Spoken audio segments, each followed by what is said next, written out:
मैं गया, मेरे फटे पुराने कपड़े।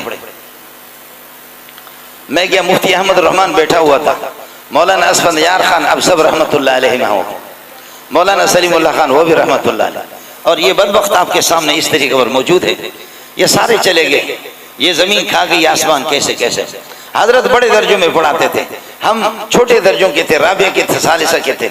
फरमाने लगे, उनका छोटा सा एक दफ्तर होता था, ये मोबाइल का नाम और निशान भी नहीं था, और ये PTCL फोन होता था, उसके पास हजरत बैठा हुआ, दोनों मेहमान उधर बैठे हुए दफ्तर में। मैं चला गया, उस बिल्डिंग को भी गिरा दी, मौलाना उबैदुल्लाह को भी पता है, दूसरी बिल्डिंग उसकी जगह पर मदनी मंजिल बना दी।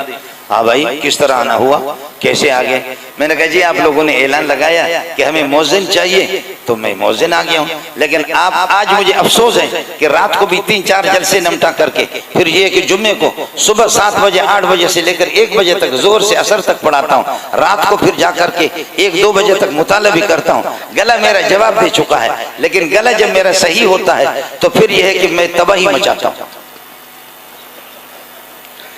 जब गला मेरा सही होता तो तबाही मचाता हूँ। मैं जहाज में कुरान पढ़ रहा था, एक मोटा ताजा बलोच कॉलोनी का महकमे गैस का कोई अफसर था, वो मेरे करीब विंडो सीट पर वो बैठे हुए थे, मैं इस तरह बैठा हुआ था, मुझे पता नहीं था, मलंग आदमी। आप क्या तो चूंकि आगे ना corona corona corona corona corona, तो कोरोना है, वो मास्क लगाते। हमारे मौलवी के पास मास्क नहीं है, बस अपनी इस पगड़ी को इस तरह कर दिया मास्क, ये मास्क बन गया।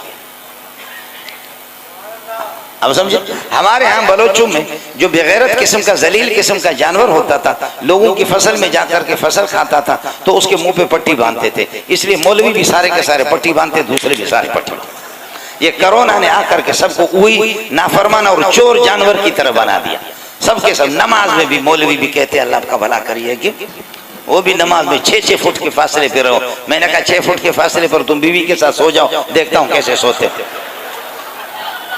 6 फुट के फासले पर तुम सो जाओ। और फिर बता दिया कि घरों के अंदर नमाज जुम्मा पढ़ो, मस्जिद के अंदर आपको क्या है, कोरोना आपको लगेगी, मस्जिद में आप जाएंगे कोरोना लगेगी। वाह वाह वाह, जिन पर ताउन और आफत और मुसीबतें आती थी, मेरा मोहम्मद कहता था मस्जिद की तरफ दौड़ो, बीमारियों को अल्लाह मस्जिद की बरकत से खत्म करेगा।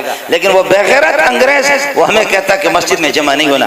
मेरे पास करीब सब्जी मंडी है, सब्जी मंडी में वहां तक जाने में ऐसे ऐसे चलते हैं, जमघटा गुत्तम गुत्ता है इस तरीके पर, वहां कोई कोरोना नहीं लगता, फौजियों को भी कोरोना नहीं लगता, पुलिस वालों को भी नहीं लगता, आर्मी वालों को भी कोरोना नहीं लगता। कोरोना ने आकर के ऐलान कर दिया कि 11 बजे से लेकर के 2 बजे तक खबरदार कर्फ्यू, कोरोना आएगा 11। ऐसा सियाड़ा, ऐसी बीमारी जो तमाम बीमारियों की दूल्हा है, दुल्हन है, इस किस्म की बीमारी। मेरी मस्जिद है कि जिसमें अल्लाह का भला करे, पूरी एकड़ पर बनी हुई है। ये पठान बलोच सिंधी दूर दूर से पता नहीं कहां से आते हैं, वो आते हैं। तो ऐलान हो गया कि जी कोई खबरदार 11 बजे से लेकर के 2 बजे तक जो जुमे का टाइम है, कोई भी ना जाए, खबरदार कोरोना।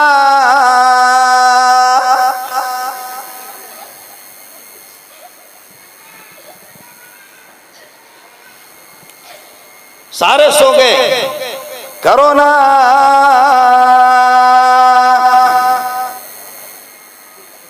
कोई भी ना आए।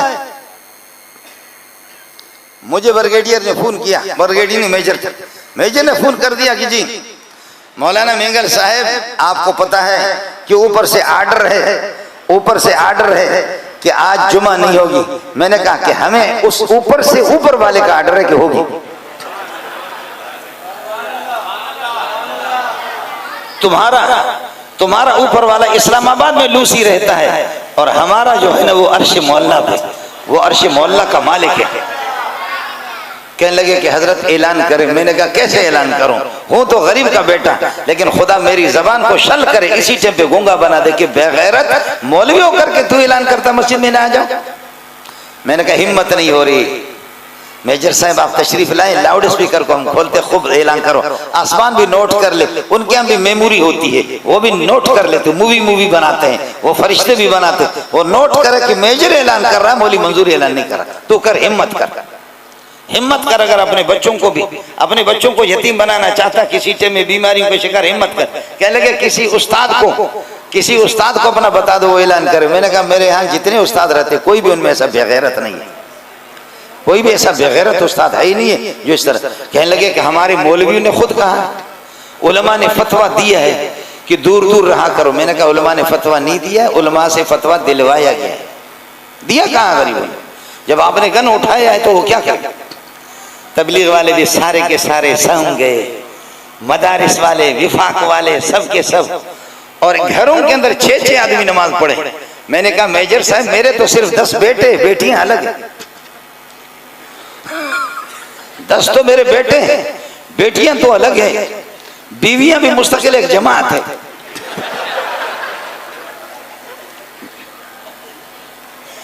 एक टेलीविजन वाला आ गया, कहते मेंगल साहब ये 3 बीवियों को आप किस तरह संभालते? मैंने कहा तुम मेरा साला हो,